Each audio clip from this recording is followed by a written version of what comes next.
ડભોઈ તાલુકાના વડજ ગામે આવેલ પૌરાણિક શ્રી રાંદલ માતાજીની વાવના જીર્ણોદ્ધાર બાદ ભવ્ય લોકાર્પણ અને નવચંડી યજ્ઞનો ધાર્મિક કાર્યક્રમ યોજાયો હતો।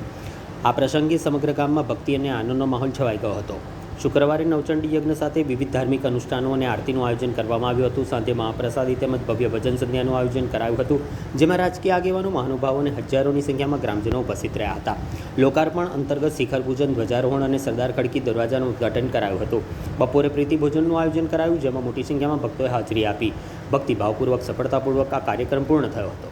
મુખ્ય યજમાન તરીકે અશ્વિન કુમાર કનૈયાલાલ પટેલ તનમનધનથી જોડાઈને જર્જરિત વાવના જીર્ણોદ્ધારનું ભગીરથ કાર્ય કર્યું હતું। દાતા અશ્વિન કુમાર કનૈયાલાલ પટેલ સાથે શિલ્પકાર વિરેન્દ્ર પંચાલ અને આર્કિટેક્ટ વિજય પટેલે મહત્વપૂર્ણ ભૂમિકા ભજવી હતી। વડજ ગામના સરપંચ સંજય પટેલે પણ વાવના રિનોવેશન માટે નોંધપાત્ર મહેનત કરી હતી। તેમણે આ મુદ્દાને પોતાની ચૂંટણી ઢંઢેરામાં પણ સ્થાન આપ્યું હતું, જે હવે પૂર્ણ થતાં ગ્રામજનોમાં આનંદની લાગણી વ્યાપી છે। કાર્યક્રમમાં ભાજપના પ્રદેશ સંયોજક શશિકાંત પટેલ, અગ્રણી બિલ્ડર રમેશ પટેલ, વકીલ બિંદુકુમાર, મુખ્યદાતા અશ્વિનકુમાર પટેલ બાપુ, વિશ્વકર્મા કન્સલ્ટન્સીના હેડ વિરેન્દ્ર પંચાલ, આર્કિટેક્ટ વિજય પટેલ સહિત અનેક મહાનુભાવો ઉપસ્થિત રહ્યા હતા। આ પ્રસંગે ગામમાં આધ્યાત્મિક ઉર્જાનો સંચાર થયો હતો અને ભક્તોમાં અદ્ભુત ઉત્સાહ અને આનંદ જોવા મળ્યો હતો। આજે મહાગુજરાતી ન્યૂઝ પહોંચી છે વડજ ગામે, જ્યાં પ્રાચીન એક વાવ આવેલ છે, જે ઘણી બધી જર્જરિત અવસ્થામાં હતી અને હાલ તેમને જીર્ણોદ્ધાર કરવામાં આવ્યું છે। અશ્વિન પટેલ બાપુ દ્વારા તેનો જીર્ણોદ્ધાર કરવામાં આવ્યા છે અને આજે એ વાવનું ઉદ્ઘાટન છે। જાણીશું અને વાત કરીશું અશ્વિન બાપુ જોડે। હું 2012થી આ ગામની છે તે સ્કૂલોની અંદર યોગદાન આપતો આવેલો છું। અહીંયા આગળ સ્કૂલોની અંદર છે તે ચોપડા છે, જે કે બી છે એ બધી વસ્તુઓનું છે તે હું આપણે છે તે પ્રોવાઈડ કરી આપતો હતો। અને લાસ્ટ આવડે જે હતો તે ઘડીએ અહીંયા સરકારી સ્કૂલમાં પણ ચોપડા આપવા આવ્યો હતો। અહીંયા ગામના છે તે હરેનભાઈ પાઠક જે છે અમારા, તેમને મને છે તે પછી એ સ્કૂલેથી છે તે એવું કીધું કે બાપુ, અમારી આ વાવ જે છે આટલી જૂની છે તે 15-20 વર્ષથી છે તે, એટલે એમ કે જે ડેટ પડી રહી છે એને અમારે હવે જાગૃત કરવી છે, અને આ જે કે બી છે એમાં તમારી ગાઈડલાઇનથી અમે છે તે એને આપણે પાર પાડીશું। તો તમે અમને છે તે આ બધી વસ્તુઓનું છે તે જ્ઞાન આપો કે કઈ રીતે શું કરવું, કેમનું કરવું, કેવી રીતે કરવું, તે રીતે થયું। એટલે પછી મેં કીધું સારું ચાલો। પછી બીજે જ દિવસે છે તે તરત જ છે તે હું મારા આર્કિટેક્ટ છે તે વિજયભાઈ છે અને આપણે વિરેન્દ્રભાઈને, એ બધા અમે લોકો બધા અહીંયા આવ્યા। અહીંયા ગાડી છે તે મારાથી નીચે ના ઉતરાય એટલે હું અહીંયા બેસી રહેલો, અને આ વિજયભાઈને આપણે વિરેન્દ્રભાઈ નીચે જઈ આવ્યા। ઠીક નીચે વાવ સુધી જઈ આવ્યા, ચારે બાજુનું બધું જ છે તે આપણે સિતારો લઈ લીધો એમને, અને પછી ઉપર આવ્યા અને પછી મને કહે છે કે બાપુ, અમને નીચે તો વાઇબ્રેશન સોલિડ આવે છે। હવે પછી થયું શું કે અહીંયાથી પછી અમે લોકો જે પહેલે દિવસે આવ્યા અને પછી હું પાછો છે તે મારી પેલી શાંતાબેન સ્કૂલમાં છે તે ગયો, ત્યાં ચોપડા વિતરણ કરવાના હતા। ત્યાંથી જ પછી તરત જ મને છે તે એમના છે તે માતાજીના છે તે પેલા એ પડ્યા બ્લેઝિંગ, એટલે મેં ત્યાંથી જ પછી એમને મેં ફોન કરીને કીધું કે માતાજીને છે તે ચાંદીનું છત્ર હું આપીશ। એટલે પછી તે દિવસે બીજે દિવસે આ લોકોને લઈને આવ્યો, આ લોકોએ છે તે નીચેથી બધું છે તે સિતારો આપ્યો। પછી મેં કીધું ચાલો હવે તમે આપણે ગાડીમાં પછી ડિસ્કશન કરીએ અને પછી છે તે આપણે વિચારીએ। હવે ગાડીમાં જ છે તે પછી થોડોક છે તે આ લોકોની પાસેથી છે તે બધો સિતારો લઈ લીધો, અને હું અહીંયા જ બેઠેલો હતો, અને વિજયભાઈ નીચેથી ને આપણે આવ્યા ઉપર, અને તરત ને તરત કીધું કે અહીંયા સોલિડ વાઇબ્રેશન છે। મેં કીધું મને અહીંયા આગળ થતરાઈ મૂક્યો છે। જેવી રીતે ધરતીનું દૂધ છે તે, એટલે માનું દૂધ છે તે દીકરાને મેં ચડે, તેવી રીતે આપણે કહીએ ને ધરતીમાં, એટલે ધરતીમાંનું દૂધ છે તે જે ઉપર મને ચડ્યું, અને આ પાવન ભૂમિ છે, 1000% વાત છે। એટલે એ પાવન ભૂમિના જે મને છે તે બ્લેઝિંગ મળ્યા, અને અહીંયાથી ગાડીમાં જતા જ છે તે અમે લોકોએ હું આપણે છે તે વિજય અને વિરેન્દ્રભાઈ બધા સાથે ગયા અને તરત ને તરત જ એમ થયું કે ચાલો હવે કંઈ વાંધો નહીં. અને બીજે જ દિવસે છે તે ફરી પાછું છે તે મેં પાઠકભાઈને કીધું કે તમારી કમિટી હવે મારે ત્યાં ઓફિસે આવો. અને ઓફિસે આવ્યા પછી છે તે એમને મેં વાત કરી. એ લોકોને તો એવું કશું હતું જ નહીં કે અહીંયા શું થશે ને શું કરવાનું છે. એટલે મેં કીધું કે હવે તમે છે તે મને છે તે તમારી પરમિશન જોઈએ છે, તમારી પરમિશન મને આપો. એટલે પછી છે તે મેં કીધું હવે તમારે છે તે અહીંયા વાવનું જે કંઈ બી કાર્ય છે એ તમે ભૂલી જાઓ. તમારે છે તે ફક્ત મને છે તે અહીંનું ઉપરનું સ્રબ કાઢી આપવાનું છે, બસ આટલી જ વસ્તુ મેં એમને કીધી. બાકી મેં કીધું બીજું બધું તમે ભૂલી જાઓ કે અહીં આગળ શું થવાનું છે ને શું નથી થવાનું ને કેમનું કરવાનું છે ને કેવી રીતે કરવાનું છે. એ મેં કીધું હવે તમારો સબ્જેક્ટ નથી. આ વાવ છે તે મારી છે અને આ વાવને છે તે હું આખી જ જીર્ણોદ્ધાર કરીને આપી દઈશ. અને ત્યારથી પછી છે તે અમે લોકોએ જે બીડું ઝડપ્યું, એટલે પહેલાં તો એસ્ટિમેટ બહુ ઓછો આવ્યો, ત્યાર પછીનો 3 ગણો વધી ગયો. એ માતાજીની કૃપા છે. તમને કહું કે તરત ને તરત જ પછી છે તે મેં, અને મારો તો પહેલેથી મિલિટરી માઇન્ડ છે, કાલ કરે સો આજ કર, આજ કરે સો અબ. એટલે તરત ને તરત જ છે તે મેં બધું જ છે તે પેલા એમાં લઈ લીધું. તમને કહું એક્શનમાં લઈ લીધું. આઈ ફૂટ ઓન ધી રેલ છે તે આખી છે તે એ કરી દીધું. ત્યાર પછી મેં એક સોનપુરાને કામ સોંપેલું.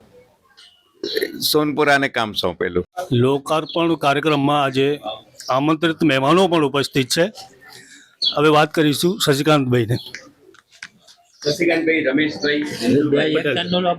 આજ રોજ વડજ ગામે જે વાવનું લોકાર્પણ થવા જઈ રહ્યું છે એ ખરેખર વડજ ગામના ગ્રામજનો તથા આજુબાજુના ગ્રામજનો માટે ખરેખર એક ઐતિહાસિક દિવસ છે. અને આજે આ જે વાવ છે, આવી આજુબાજુ ઘણી બધી વાવ છે, પરંતુ આ ગામના રહીશો ખરેખર માતાજીની કૃપાથી એમને આવા અશ્વિનભાઈ બાપુ જેવા વ્યક્તિ મળ્યા કે જેઓએ આનું આ બીડું ઝડપ્યું. અને વાવનું કામ કરવું એ ખરેખર ખૂબ અઘરું છે, પણ માતાજીએ એમને જે પ્રેરણા આપી, માતાજીએ એમને જે શક્તિ આપી અને તેઓના પરિવારને પણ આટલા જ સાથે રાખીને જે શક્તિ આપી એ ખરેખર બિરદાવવાને લાયક છે. અને આ કામ માટે તેઓએ જે મન મૂકીને જે કામ કરાવ્યું છે એ ખરેખર આજે આપ સૌ અહીંયા જોઈ રહ્યા છો. આ વાવ હું આજે નીચે જઈને ખૂબ નીચે જઈને પણ જોઈ આવ્યો. એમને ઠેઠ નીચે સુધી ખૂબ સારું કામ કરાવેલું છે અને ગ્રામજનો પણ ખૂબ સારી રીતે વાવમાં નીચે સુધી જઈ શકશે. અને માતાજીનું જે સ્થાનક છે રાંદલમાં છે, સિકોતરમાં છે, આ માતાજીનું જે સ્થાનક છે એ પણ ખરેખર ખૂબ વાઇબ્રેશન વાળી આ જગ્યા છે. અને અશ્વિનભાઈના મોઢે પણ ઘણી બધી વાતો અમે સાંભળી, ઘણા બધા પરચા સાંભળ્યા અને તેઓ ખરેખર હું તો કહું છું કે ભગવાને મોકેલો એક અહીંયા આ એક દીકરો છે કે જેને આ માતાજીની પ્રેરણા આપી અને તેઓના પરિવારે પણ આટલો જ સાથ સહકાર આપ્યો. મારી સાથે અહીંયા Vadodara Eva mall Rameshbhai builder એ પણ મારી સાથે ઉપસ્થિત છે અને વડોદરાના નામાંકિત વકીલ એવા બિદ્દુભાઈ વકીલ પણ અહીંયા ઉપસ્થિત છે. માનનીય સાંસદ શ્રી જસુભાઈ રાઠવાજી કે જેઓ આવતીકાલથી ઇલેક્શન શરૂ થાય છે માટે એમાં એ ખૂબ વ્યસ્ત હોવાથી તેઓ આજે આવી શક્યા નથી. સાથે સાથે આપણા જ માનનીય ધારાસભ્ય શ્રી શૈલેષભાઈ મહેતા કે જેઓ એ પણ ઇલેક્શનના ખૂબ અગત્યના કામમાં અત્યારે બહોળામાં છે, તો એમનો પણ અહીંયા આગળ શુભ સંદેશ આપેલ છે. બંને નેતાઓ આજે હાજર નથી, પરંતુ માન્ય ધારાસભ્યની ગ્રાન્ટમાંથી 20 લાખ રૂપિયા જેવી માતબર રકમ આ વાવની આજુબાજુ જે પેવર બ્લોક નાખ્યા છે એ પેવર બ્લોક માટે જે આપવામાં આવી એ બદલ ગ્રામ વતી અને ગ્રામજનો વતી અને અહીંના જે સરપંચ શ્રી જીગાભાઈ કે જેઓ અહીંયા સતત દેખરેખ રાખી રહ્યા છે, તો તેઓ સૌ તરફથી આ જે બંને સાંસદશ્રી અને ધારાસભ્યશ્રીને શુભેચ્છા પાઠવી છે અને એ લોકોએ પણ આ ગ્રામજનોને અને આ કાર્યક્રમને શુભેચ્છા પાઠવી છે. આજે વડજ આવ્યા છો ઉદઘાટનના પ્રસંગમાં, શું કહેશો? ખાસ તો અશ્વિનભાઈ બાપુની બાબતમાં કહેવા માંગુ તો અમારા વર્ષો જૂના એક ખાસ મિત્ર છે. મારીને એમની ઉંમર લગભગ સરખી જ છે એમ કહીએ તો ચાલે. પણ જ્યારે અમને આવા સમાચાર આપ્યા ત્યારે ઘણો આનંદ થયો કે આટલા નાના સરખા ગામમાં આવું સુંદર કામ કરી રહ્યા છે. થોડો એમનો તમને ઇતિહાસ આપું તો અહીંયા જતા હોય ને વાઘ આવે ને સાહેબ તો તમે બધા ભાગી જશો, પણ એ નહીં ભાગે. એ વાઘની હોમે થશે એવું સમજી લેજો. એટલો બધો એમનો પાવર છે સમજી લો. એટલે આ પાવર કઈ રીતે છે મેં એમનું તમને ઉદાહરણ આપ્યું. અને આજે આફ્રિકાના જંગલોમાં બી ચિમ્પાન્જી સામે બી એમને લડાઈ પકડેલી હતી. આમ એ જ્યારે અહીંયા આગળ વડોદરા રહેતા હતા ત્યારે એમને આખું ઝૂ બનાવ્યું હતું. એમાં કેટલાય પક્ષીઓ હતા, ચિમ્પાન્જી રાખ્યા હતા, કેટલાય એ હતા, પણ સરકારના નિયમો અનુસાર એમને ના છૂટકે પછી બંધ કરવું પડ્યું હતું. આ એમનો અશ્વિનભાઈ એટલા માટે બાપુ કહેવાય છે. બીજું આજ રોજ આ વાડજ ગામે આ સુંદર વાવ માટે એમને જે બીડું ઝડપ્યું અને એમના મિત્ર આર્કિટેક્ટ ભાઈ વિજયભાઈ અને એમના મિત્રોએ આ સુંદર કામ પૂરું પાડ્યું તે આ ઇતિહાસ સુધી ગવાશે કે ભાઈ આ વાવનું રિનોવેશન અશ્વિન બાપુએ કર્યું છે એવું ગામના તમામ લોકો અને એમના થનાર બાળકો પણ આ વાવને યાદ કરશે. અને આજુબાજુના રહીશો પણ કેટલા બધા આ વાવનું આયોજનને સુંદર રીતે જોશે. આ વાવને એક મ્યુઝિક તરીકે, એક ઐતિહાસિક સ્થળ તરીકે આપ મૂકશો તો આજુબાજુના રહીશો બી અને વારંવાર જોવા આવશે. અને આ સુંદર કામ જે બાપુએ કરીશું તેમને ધન્યવાદ, ધન્યવાદ, ધન્યવાદ. મારું નામ રમેશભાઈ અંબાલાલ પટેલ. હું વર્ષોથી 50 વર્ષથી માજલપુર રહું છું અને એવા મોલ મેં ત્યાં બનાવ્યો છે અને ગીત બંગલો એ મારું રહેઠાણ છે. મુલાકાત વડજ ગામના સરપંચ સાથે કરાવીશું, જેમણે આ વાવનો મુદ્દો એમના ઇલેક્શન દંડેરામાં બી લીધો હતો. આજે એમનું સ્વપ્ન પૂરું થઈ રહ્યું છે, પ્રવાસનને વેગ મળશે. શું કહેશો? હું અહીંયા આજે વડોદરામાં આજરોજ જે આ મહા મહોત્સવ જે ઉજવાયો એ ફક્ત ને ફક્ત જે વાવના દાતા છે અશ્વિન કુમાર કનૈયાલાલ પટેલ અને જે બાપુ તરીકે ઓળખાય છે તેમના જે આશીર્વાદ આ ગામને મળ્યા છે અને એના કારણે અમારી વર્ષો જૂની ઐતિહાસિક પૌરાણિક વાવ જે 913 વર્ષ જૂની છે, જેને એટલી બધી જર્જરિત હાલતમાં હતી અને આજે એને નવું જીવન મળ્યું છે, નવું એકદમ સ્થાપત્ય આજે ઉજાગર થયું છે, જેના કારણે વડોદ ગામનો ઇતિહાસમાં નામ અલગથી લખાઈ રહ્યું છે. અને સાથે સાથે આ વડોદ ગામમાં આ ઘરેણું એકદમ એવી રીતે ધપોજ તાલુકામાં ઉજાગર થશે જેથી આજુબાજુના રહીશો, આજુબાજુના જિલ્લાના તાલુકાના લોકો પર્યટક તરીકે અહીંયા આવશે, લોકોને નાની મોટી રોજગારી મળશે અને માતાજીના દર્શને આવશે અહીંયા અને લોકો ધન્યતા પ્રાપ્ત કરશે. એ સાથે સાથે વડોદના તમામ લોકોનું હું પણ અભિવાદન કરું છું, આભાર માનું છું કે એ લોકોએ ખૂબ અમને સાથ સહકાર આપ્યો છે જેથી કરીને આ અમારું કામ પૂર્ણ થયું છે. મારું જ્યારે હું સરપંચ બન્યો ત્યારે મેં નક્કી કર્યું હતું કે મારા રાંદલની આ વાવનું જીર્ણોદ્ધાર કરાવીશ. માતાના આશીર્વાદ છે. હું તો એક કહેવાય ને કરતા કહેવાય કે જે બાપુ મળ્યા અને અમે સાથે રહીને ગામ લોકોની સાથે આ કામ પૂર્ણ કર્યું. જય માતાજી. આજે બહુ સારો પ્રસંગ છે, બધા મહાનુભાવો જોડાયા છે, ગ્રામજનો જોડાયા છે. આજે ગામનું સ્વપ્ન પૂરું થઈ રહ્યું છે. શું કહેશો? ખરેખર આજના દિવસને શબ્દોમાં વર્ણવી ન શકાય એટલી બધી એની મહિમા છે. આ જ્યારે પ્રથમવાર હું બાપુ અને વિજયભાઈ અને એમના ફેમિલી મેમ્બર્સ અહીંયા આવેલા અને એ વખતે સિનેરિયો હતો, આપણે કલ્પના ન પણ આવશે કે આટલું સુંદર આ પાછું સ્થાપત્ય પુનર્જીવિત થશે. સંસ્કૃતમાં એ સુંદર સુભાતી છે, દાને તપસી વીર્યવા વિજ્ઞાને વિનયે નયે વિસ્મયો નહીં કર્તવ્યો બહુરત્ના વસુંધરા. દાનમાં, તપમાં, ધ્યાનમાં, ભજનમાં અનેકો લોકો આવ્યા અને આ ધરાને વસુંધરા બનાવી. તો ધરાને વસુંધરા બનાવી હશે તો આ ધરા પર આવા બાપુ જેવા કોઈ તન, મન અને ધનથી આ પુનરુત્થાન કરે આનું, એવા હું તો શું વાત કરું, સંત કહું, મહંત કહું, ખરેખર એમને જે યોગદાન આપ્યું છે એ કાબિલે દાદ છે, એને શબ્દોમાં ન વર્ણવી શકાય. અને સનાતન હિન્દુ ધર્મ અને ભારતીય સંસ્કૃતિની ધરોહર એટલે વાસ્તુશાસ્ત્ર, સ્થાપત્ય અને શિલ્પ. આજે મને કહેતા બહુ આનંદ થાય છે કે બાજુમાં દર્ભાવતી નગરી જેને સિદ્ધરાજ જયસિંહ અને માતા મિનળદેવીએ વસાવેલી, એ દર્ભાવતીથી માત્ર 7-8 કિલોમીટરના અંતરે આ વડદની વાવ, જેટલો દર્ભાવતીનો કિલ્લો અગત્યનો છે એટલી જ આ વડદની વાવ પણ અગત્યની છે. જે તે સમયે આજથી 913 વર્ષ પૂર્વે આ વાવ બંધાયેલી.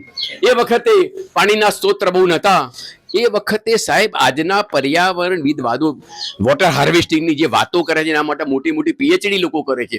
આ વોટર હાર્વેસ્ટિંગ તમે રૂબરૂ જોઈ શકો છો. આનાથી ઉત્તમ બીજું કયું હોઈ શકે? અને પર્યાવરણવિદવાદો માટે એક સારામાં સારો અભ્યાસ કરવાનો નમૂનો છે. હું આશા રાખું કે MS યુનિવર્સિટીના architect department, structure department, engineering ડિપાર્ટમેન્ટના વિદ્યાર્થીઓને વિઝિટ કરે, કારણ કે અત્યારે ગવર્મેન્ટ છે ને આર્કિયોલોજીકલ ઉપર વધારે ભાર મૂકે છે. આપણા કિલ્લા, આપણા મંદિરો, એના માટે પણ એક અગત્યનું છે. એમ કહેવાય છે મનુષ્ય માટે વાસ્તુશાસ્ત્ર, મહામાનવ એટલે કે રાજા મહારાજાઓ માટે સ્થાપત્ય, એમાં કુવા, વાવ, તળાવ, કિલ્લા આવે, અને દેવ માટે શિલ્પશાસ્ત્ર એટલે મંદિર. માનવ, મહામાનવ અને દેવતા, વાસ્તુ, સ્થાપત્ય અને શિલ્પ. મને કહેતા એક આનંદ થાય છે કે આ વડજ ગામની અંદર વાસ્તુશાસ્ત્ર પ્રમાણે નાના મોટા મકાનો તો છે જ, સ્થાપત્યના સુંદર નમૂનો અને શિલ્પનું બટુકેશ્વર મહાદેવનું મંદિર, બીજું આપણે બાલાજીનું મંદિર છે, સ્વામિનારાયણનું મંદિર છે. આટલા નાના ગામની અંદર આટલા બધું સ્થાપત્ય, શિલ્પ અને વાસ્તુ, આ ત્રણેયનો ત્રિવેણી સંગમ એટલે વડજ ગામ. ખરેખર વડજ ગામના મિત્રો તમે ખૂબ નસીબદાર છો. વે ધન્ય હે જો જન્મે ઇસ પાવની ધરા પર, વરદાયની ધરા પર, સુખદાયની ધરા પર. આ ધરા પર જન્મ લેવો એ બહુ અગત્યની વાત છે મિત્રો. અને એમાંય આ વાવની અંદર ત્રણ દેવીઓ છે, સત્વ, રજસ અને તમસ. સત્વની દેવી એટલે માં રાંદલ, જેનો પતિ સૂર્યદેવ અને જેનો પિતા વિશ્વકર્મા ભગવાન સ્વયં પોતે, અને જેનો પુત્ર યમરાજ અને દીકરી યામિની એટલે યમુના રાણી. એવી માં જગદંબા રાંદલમાં સતયુગની દેવી અહીંયા બિરાજમાન છે. અને બાપુને ખરેખર વાઇબ્રેશન થયેલા. એનો હું પુરાવો છું. મને કે વિરેન્દ્રભાઈ મારાથી નીચે નહીં અવાય છે. અને બીજું ખોડિયારમાં ઈસવીસન 700 ની અંદર ચારણની દીકરીએ આખી મુગલ સત્તાને હલાવેલી એ માં ખોડિયાર, અને કલિકાલ સર્વજ્ઞ દેવી માં વહાણવટી સિકોતર, જે સિંધના હમીર સુમરાના ત્યાંથી અહીંયા આવેલી. એવી ત્રણ દેવીઓની હાજરીમાં જ્યારે વાવ હોય તો વાવનું પાણી ઓટોમેટિક ચાર્જ થઈ જાય, જેને કહેવાય chargeable water. Surface water, space water વરસાદનું પાણી અને ગ્રાઉન્ડ વોટર, ત્રણ સ્ત્રોત અહીંયા હાજર છે.